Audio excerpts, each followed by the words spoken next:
അപ്പോൾ കഴിഞ്ഞ ദിവസം താനൂരിൽ ഒരു സംഭവം നടന്നിട്ടുണ്ടായിരുന്നു. മരിച്ച് 3 ദിവസം മാത്രം പ്രായമുള്ള കുഞ്ഞിനെ കൊന്ന് കുഴിച്ചു മുട്ടുമൂടിയ സംഭവം. അത് പുറം ലോകത്തെ അറിയിച്ച ഓട്ടോ ഡ്രൈവർ നജീബിക്കാണ് ഇന്ന് നമ്മുടെ കൂടെ ഉള്ളത്. അപ്പോൾ എങ്ങനെയാണ് സംഭവിച്ചത്? എന്താ തുടക്കം മുതലൊന്ന് പറയാം. തുടക്കം മുതൽ ഞാൻ കോഴിക്കോട് മെഡിക്കൽ കോളേജിൽ ഓട്ടോ ഓടുന്ന വണ്ടിയാണ്. അപ്പോൾ ഞാൻ താഴെ ഹോസ്പിറ്റലിൽ നിന്ന് എനിക്കൊരു താനൂർ കോട്ടം കിട്ടി. അപ്പോൾ ഒരു ഡിസ്ചാർജ് ചെയ്ത് തന്നപ്പോൾ സാധാരണ അമ്മയും കുഞ്ഞൊക്കെ ആകുമ്പോൾ അവർക്ക് സർക്കാർ വണ്ടി കൊടുക്കും. അപ്പോൾ അവർ പറഞ്ഞു നമുക്ക് ഇൻഷുറൻസ് ഇല്ലാത്തത് കൊണ്ട് താൻ്റെ ഓട്ടോറിക്ഷ പോയാൽ മതി പറഞ്ഞാൽ ഞാൻ എൻ്റെ ഓട്ടോറിക്ഷ വിളിച്ച് പോയത്. ഓട്ടോറിക്ഷ പോയി കുറച്ച് ദൂരം അങ്ങോട്ടെത്തിയപ്പോൾ അവർ പറഞ്ഞു അങ്ങോട്ട് കാര്യം പറയാനുണ്ട്. ഈ നമുക്ക് എന്താ കാര്യം എന്ന് വെച്ച് അപ്പോൾ ഒരു പ്രധാനപ്പെട്ട കാര്യമാണ്. ഞാൻ പറഞ്ഞു എന്താ കാര്യം എന്താണെങ്കിലും പറയാറില്ല. അപ്പോൾ അവർ പറഞ്ഞു നമുക്ക് ഈ കുഞ്ഞിനെ വേണ്ട, ഈ കുഞ്ഞ് ആരെങ്കിലും ഇങ്ങനെ അനാഥാലയത്തിലോ നമുക്ക് എവിടെയെങ്കിലും കൊടുക്കുക. അപ്പോൾ ഞാൻ ചോദിച്ചത് ആദ്യം അങ്ങനത്തെ ഒരു അനുഭവം. അപ്പോൾ ഒരു പൈതലിനെ കിട്ടാത്ത ആൾക്കാർക്ക് ഒത്തിരി സമയത്ത് ഇവർ കിട്ടിയ കുഞ്ഞിനെ വേണ്ടാന്ന് പറയുമ്പോൾ ഞാൻ ആ ഷോക്കായിപ്പോയി. എനിക്ക് വണ്ടി ഓട്ടാൻ തന്നെ പറ്റുന്നില്ല. അങ്ങനെ ഞാൻ വണ്ടി സ്ലോ ആക്കി ഞാൻ ഓരോ കാര്യങ്ങൾ സംസാരിച്ചു തിരക്കി എന്താ സംഗതി എന്ന്. ഇപ്പോൾ ഒരു പറഞ്ഞു എന്താ വെച്ചാൽ ഞങ്ങൾ കുഞ്ഞുങ്ങൾ കൂടുതലാണെന്ന്. അപ്പോൾ അതുകൊണ്ടാകുമ്പോൾ കുഞ്ഞുങ്ങളെ വേണ്ടാത്തത്. അപ്പോൾ ഞാൻ ചോദിച്ചു നിങ്ങൾക്ക് എത്ര മക്കളുണ്ട് ചോദിച്ചു. അപ്പോൾ അവർ പറഞ്ഞു നമുക്ക് 3 പെൺകുട്ടികളാണ്. അപ്പോൾ ഞാൻ ഇത് ആൺകുട്ടിയല്ല, അപ്പോൾ നിങ്ങൾക്ക് ഭാഗ്യമല്ലേ, ദൈവം തന്നത് ഭാഗ്യമല്ലേ, അപ്പോൾ നിങ്ങൾക്ക് എന്തായാലും ഇതൊരു ഭാഗ്യമായിരിക്കും, നിങ്ങൾ എന്തായാലും ആ കുഞ്ഞിനെ ഒഴിവാക്കണ്ട, ആർക്കും കൊടുക്കണ്ട, നിങ്ങൾക്ക് തന്നെ വെച്ചോളിയാണ്. അപ്പോൾ മോനെ ഇതിനെ നമുക്ക് പോറ്റാൻ പറ്റാത്ത സിറ്റുവേഷനിലാണ്. അപ്പോൾ അതെന്താ സംഗതി എന്ന് വെച്ചാൽ ഇവള് പണിക്ക് പോയിട്ടാണ് വീട് കഴിയുന്നത്.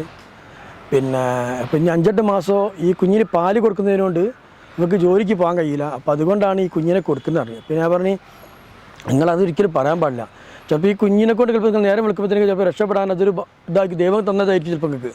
ചിലപ്പോൾ അങ്ങനെ പറയരുതാണ്. അപ്പോൾ അവർ പറഞ്ഞ് പിന്നെ അതിൽ ഉറച്ചു നിൽക്കുക. അപ്പോൾ ഞാൻ പറഞ്ഞാൽ എനിക്ക് 2 പെൺകുട്ടികളാണ്, ഞാൻ എടുക്കട്ടെ, എനിക്ക് തന്നിക്കട്ടെ. ഒരു സന്തോഷത്തോടെ പറഞ്ഞ് ഈ സന്തോഷത്തോടെ കൊണ്ടുപോയിക്കുമ്പോൾ നമ്മളതിന് മുകളിൽ ചൊറിയൊന്നുമില്ല. അപ്പോൾ ഞാൻ പറഞ്ഞൊരു പണി, ഞാൻ എൻ്റെ വീട്ടുകാരോട് സംസാരിക്കട്ടെ, വീട്ടുകാരോട് ചോദിച്ചിട്ട് നിങ്ങൾ ഇരിക്കുന്ന നമ്പർ തരും, ഞാൻ നാളെ വരെ വീട്ടിലേക്ക്. അപ്പോൾ ഒരു നമ്പർ തരാൻ തയ്യാറായില്ല. ഞാൻ കുറേ നാൾ അവരെ ചോദിച്ചു നിങ്ങൾ നമ്പർ തരും, ഞാൻ നിങ്ങളൊരു കുടുംബക്കാരെ പോലെ ഇരിക്കാൻ കിടക്കുന്ന ഞാൻ ചോദിച്ചിട്ട് ഞാൻ ആരോട് പറയുന്നില്ല, നിങ്ങളെ നമ്പർ തരികയാണ്. ഇപ്പോൾ ഒരു പറഞ്ഞത് എന്താ വെച്ചാൽ നമ്പർ ഒരു മോളെ ഫോണാണ്, ഹസ്ബൻഡ് കാരണം പ്രശ്നമാണ്, പന്നര നമ്പറൊക്കെ തന്ന പ്രശ്നമാണ്, അതുകൊണ്ട് നമ്പർ തരില്ലാറ്. അപ്പോൾ ഞാനെന്ത് ചെയ്ത് കുട്ടി ഇങ്ങനെ കരഞ്ഞപ്പോൾ ഞാൻ പറഞ്ഞാൽ ഞാൻ കുട്ടീനെ ഒന്ന് കാണട്ടെ, എനിക്കിത് കാണിച്ചു തന്നപ്പോൾ ഞാൻ പറഞ്ഞു നിങ്ങൾ എൻ്റെ ഫോൺ കൊടുത്തു.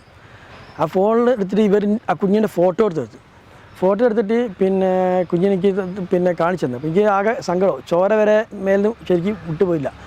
അപ്പോൾ ഞാൻ ഇവരോട് പറഞ്ഞു ഈ പൈതൽ നിങ്ങൾക്ക് എങ്ങനെ ഒഴിവാക്കാൻ തോന്നുന്നത്, അത്രയും നല്ലൊരു പൈതലല്ല, അങ്ങനെ നിങ്ങൾക്ക് ചിന്തിക്കാൻ പോലും പാടില്ല എന്നൊക്കെ പറഞ്ഞവരോട്. അപ്പോൾ അവർ പറഞ്ഞ് നമുക്ക് നമ്മളെ അവസ്ഥ അതായിപ്പോയി, നമുക്ക് എവിടെയെങ്കിലും പള്ളിയിലോ എവിടെയെങ്കിലും കൊടുത്തിട്ട് ഏൽപ്പിച്ചിട്ട് പോകാം. അപ്പോൾ ഞാൻ പറഞ്ഞു ഞാനത് ഒരു പണി ഞാൻ കുറച്ച് ആൾക്കാരെങ്കിലും വിളിച്ചു നോക്കട്ടെ എന്ന് പറയും, ഇവരെ ഒന്ന് ഇതാക്കണമല്ലോ.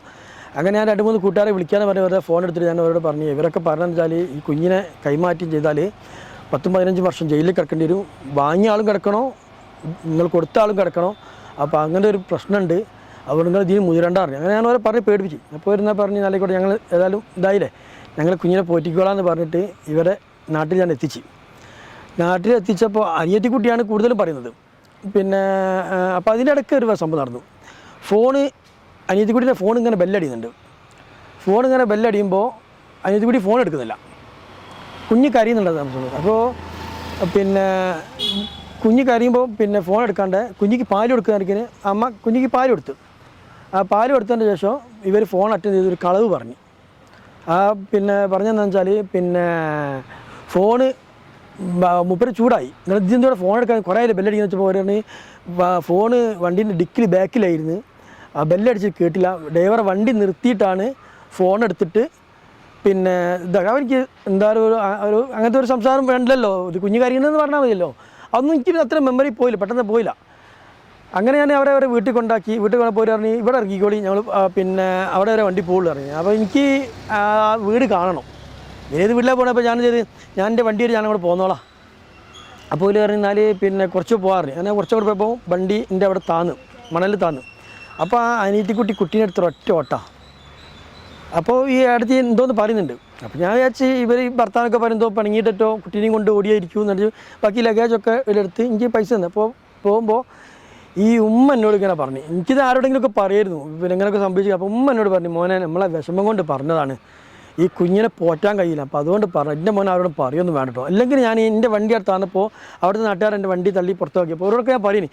പിന്നെ ഈ ഉമ്മ പറഞ്ഞപ്പോൾ ഇനിയിപ്പോൾ ഐറ്റിയൊക്കെ ഒരു ഇത് വേണ്ട, ഐറ്റികളങ്ങനെ കാണില്ലോ, അന്നിലക്ക് ഞാനത് ആരോട് പറഞ്ഞു. എന്നിട്ട് ഞാനെന്ത് ചെയ്ത് ഇവിടെ വന്നിട്ട് പിന്നെ മുജീബിന് ആൾ സഖാവ് ഒരു മുജീബും ബാബുട്ടനൊക്കെ ഉണ്ട് അവിടെ. ഞാനിവിടെ ഇവിടെ ഓട്ടോ ഓടുന്നതിനുകൊണ്ട് അവരോട് പറയണം കാര്യങ്ങളൊക്കെ.